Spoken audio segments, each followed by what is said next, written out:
नमस्कार दोस्तों, आज हम इस वीडियो के माध्यम से जानेंगे कि बाइंडिंग में वर्निश क्यों किया जाता है और इसके अलावा कई मुख्य सवालों के ऊपर भी बातें करेंगे जो कि इलेक्ट्रिकल इंटरव्यू में कॉमन पूछा जाता है। पहला जो सवाल है वो मेरा है, वर्निश क्या होता है, इसको करने के क्या फ़ायदे हैं, बाइंडिंग में वर्निश कब करनी चाहिए इत्यादि। तो दोस्तों, सबसे पहले हम इस वीडियो के माध्यम से समझते हैं कि व्हाट इज़ वर्निश, वर्निश क्या होता है। तो दोस्तों, आप में से कई लोगों ने जब इंडस्ट्री में जो लोग काम करते हैं, या घर में भी कोई मोटर आपने जब खोला हो या मोटर बाइंडिंग होकर के आता हो, तो आपने देखा होगा कि जैसा कि मैं आपको दिखा पा रहा हूँ, ये एक मोटर है। मोटर की जो कॉइल्स होते हैं, कॉइल्स के ऊपर में एक वार्निश, एक लेप लगा होता है, हार्ड सा मेटल होता है, ठीक है दोस्तों, जिसको हम वार्निश कहते हैं। तो इस वीडियो के माध्यम से हम समझेंगे इस वीडियो में कि आखिर हम वार्निश क्यों करते हैं, वार्निश करने का फ़ायदा क्या है। ठीक है दोस्तों, ये जो दिख रहा है आपको, ये जो कॉइल है, कॉइल के ऊपर ये वार्निश लगा हुआ है। ठीक है दोस्तों, इस वीडियो के माध्यम से हम समझेंगे कि वार्निश हम क्यों करते हैं। तो सबसे पहले दोस्तों, हम यहाँ पे समझते हैं व्हाट इज़ वार्निश। वार्निश जो है एक प्रकार का केमिकल होता है जिसके उपयोग कॉइल, मतलब कॉइल के वाइंडिंग के ऊपर किया जाता है। इसके अलावा वार्निश का उपयोग लकड़ी पर उसके फिनिशिंग को बढ़ाने के लिए भी किया जाता है। लेकिन अभी हम वार्निश को इलेक्ट्रिकल में होने वाले उपयोग की ही बात करेंगे। इलेक्ट्रिकल में उपयोग होने वाले वार्निश में ज़्यादातर इंसुलेटिंग वार्निश या फिर इलेक्ट्रिकल वार्निश के नाम से जाना जाता है। तो इसमें जो दोस्तों जो दिख रहा है आपको, ये जो है या तो इलेक्ट्रिकल इंसुलेशन वार्निश होगा, या नहीं तो जो है इलेक्ट्रिकल वार्निश का ही उपयोग किया जाता है।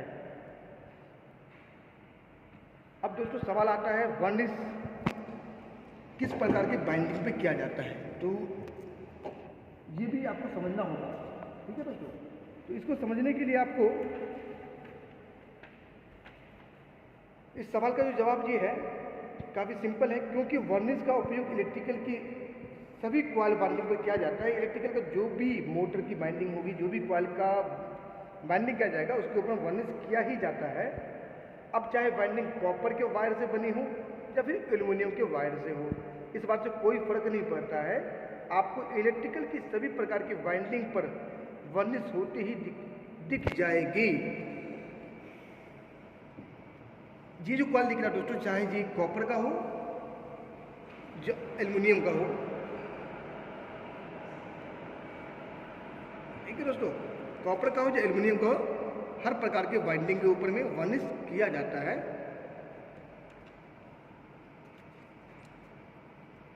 अब सवाल आता है दोस्तों, वार्निश किस प्रकार किया जाता है। तो दोस्तों, किसी भी बाइंडिंग पर वार्निश दो प्रकार से की जाती है। एक इस तरीके के अंदर बाइंडिंग के ऊपर वार्निश को धीरे धीरे डाला जाता है। अब ये जो बाइंडिंग है दोस्तों, इसके ऊपर में धीरे धीरे जो है वार्निश डाली जाती है ताकि ये अंदर तक चली जाए। और यही तरीका आपको ज़्यादातर दुकानें आदि पर देखने को भी मिलता है। लेकिन दोस्तों, ये वार्निश करने का एक सही तरीका नहीं है। तो इस तरीके से जो वार्निश की जाती है दोस्तों, तो ये बिल्कुल सही तरीका नहीं है। सही तरीका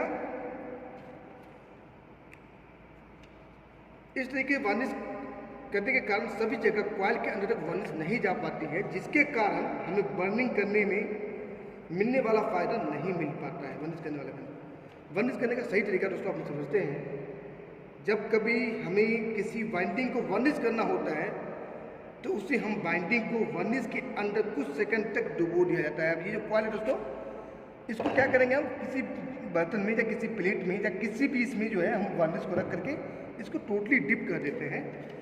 अब इस डिप करने से क्या फ़ायदा होता है दोस्तों, ये हम समझते हैं। इसका सबसे मुख्य फ़ायदा होता है, बाइंडिंग का एयर गैप रिड्यूस हो जाता है। तो दोस्तों, हम यहाँ पे अब समझते हैं एयर गैप क्या होता है। बाइंडिंग को वार्निश करने से सबसे पहली और सबसे मुख्य फ़ायदा हमें एयर गैप में मिलता है। अब यह एयर गैप क्या होता है, इसके बारे में भी कई लोगों के मन में सवाल आ गया होगा। तो दोस्तों, हम सभी को पता है कि वार्निश जब भी की जाती है, इसका मतलब यह है कि एक वायर के ऊपर दूसरे वायर को लपेटा जाता है। तो जब इस प्रकार की बाइंडिंग की जाती है, तो हमारे सभी बाइंडिंग वायर के बीच में आपस में कुछ गैप रह जाती है। इस गैप को ही एयर गैप कहा जाता है। इसके अलावा एयर गैप को ख़त्म करना भी काफ़ी ज़रूरी होता है, क्योंकि जब बाइंडिंग के बीच में ये गैप होता है तब बाइंडिंग में सप्लाई देने पर यह बाइंडिंग को वाइब्रेशन और एक हमिंग साउंड पैदा करती है। तो इससे वाइब्रेशन में हमें हमिंग साउंड की समस्या से बचने के लिए बाइंडिंग पर मुख्य तौर पर वर्निश किया जाता है। अब जो दूसरा फ़ायदा इसका है वर्निश करने का, मॉइस्चर प्रूफ होता है। बाइंडिंग को वर्निश करने के पीछे दूसरा मुख्य कारण होता है बाइंडिंग को मॉइस्चर प्रूफ बनाना होता है। जब कई लोगों के मन में ये सवाल होगा कि बाइंडिंग को मॉइस्चर प्रूफ करने से क्या होगा, तो दोस्तों हमें यह पता है कि जब कभी बारिश का मौसम होता है या फिर सर्दी के समय वातावरण में हवा में पानी की मात्रा काफ़ी ज़्यादा बढ़ जाती है, जिसे हम ह्यूमिडिटी कहते हैं, तब यह ह्यूमिडिटी वाली एयर डायरेक्ट हमारे वाइंडिंग के संपर्क में आ जाता है। इस कारण से वाइंडिंग में कई फॉल्ट पैदा हो जाती है और इस प्रकार के फॉल्ट को वाइंडिंग में ना हो, इसके लिए हम वाइंडिंग के वर्निश किया जाता है। तीसरा जो फायदा दोस्तों है, इंसुलेशन स्ट्रॉन्ग होता है। ठीक है दोस्तों, तो वाइंडिंग के ऊपर वर्निश करने से हमें एक और फायदा वर्निश के इंसुलेशन पर मिल जाता है, क्योंकि हम सभी को पता है कि वर्निश सूख जाने के बाद एक परत की तरह वाइंडिंग के तारों पर चिपक जाती है। तो इसी वर्निश को लेयर की मदद से वाइंडिंग के इंसुलेशन को भी मजबूत हो जाती है। इसके अलावा दोस्तों वर्निश करने से और भी कई फायदे हैं, लेकिन यह मुख्य 3 फायदे हैं जिसके कारण सभी बाइंडिंग को वर्निश किया जाता है। तो दोस्तों चलिए अब मैं यहाँ पे एक बात और समझाने की कोशिश करता हूँ कि बाइंडिंग को वर्निश किस समय की जाती है। तो जब भी हम हमारी बाइंडिंग को कर लेते हैं, उसके बाद सबसे पहले एक बार बाइंडिंग को अच्छे से चेक कर लेते हैं, जहाँ पर हमें ध्यान रखना होता है कि बाइंडिंग को चेक मल्टीमीटर या फिर मेकर की मदद से ही की जाए, और अगर यह दोनों उपलब्ध नहीं है तो बाइंडिंग को हम टेस्ट लैंप की मदद से चेक कर लेते हैं। ध्यान रखें वर्निश करने और तो सूखने से पहले हम कभी भी बाइंडिंग डायरेक्ट सप्लाई नहीं देनी चाहिए। वर्निश करने के समय किन किन बातों का ध्यान रखना चाहिए, तो दोस्तों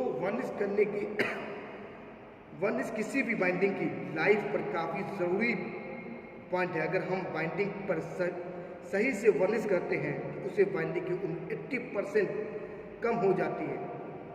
इससे हमेशा आप देखेंगे कंपनी में वर्निश लेकर बहुत ध्यान रखी जाती है। अब हम मुख्य गलतियों की बात कर लेते हैं जो कि कई लोग करते हैं। वर्निश करने से पहले हमेशा बाइंडिंग अच्छी से बांध कर सेट करनी चाहिए, इसके बाद ही वर्निश करनी चाहिए। हमेशा इसको बांध लेनी चाहिए, बांधने के बाद ही इसको वर्निश करना है। बाइंडिंग को वर्निश होने के तुरंत बाद कभी उपयोग में नहीं लें, जब तक कि वर्निश सूख ना जाए, जब तक ये बिल्कुल ड्राई ना हो जाए तब तक नहीं करें। अगर कभी हम वर्निश को जल्दी सुखाना है तो आप बाइंडिंग के पास में कहीं भी हॉट दे सकते हैं, जैसे कि किसी तेज गर्म हवा का बल्ब के पास में रख सकते हैं, जिससे कि बाइंडिंग जल्दी सूख जाए।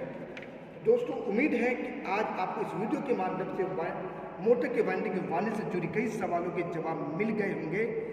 अगर आपको भी कोई इलेक्ट्रिकल इंटरव्यू से रिलेटेड कोई क्वेश्चन है तो आप हमें कमेंट बॉक्स में कमेंट करके पूछ सकते हैं। धन्यवाद। चैनल को लाइक और सब्सक्राइब करना ना भूलें। Thank you.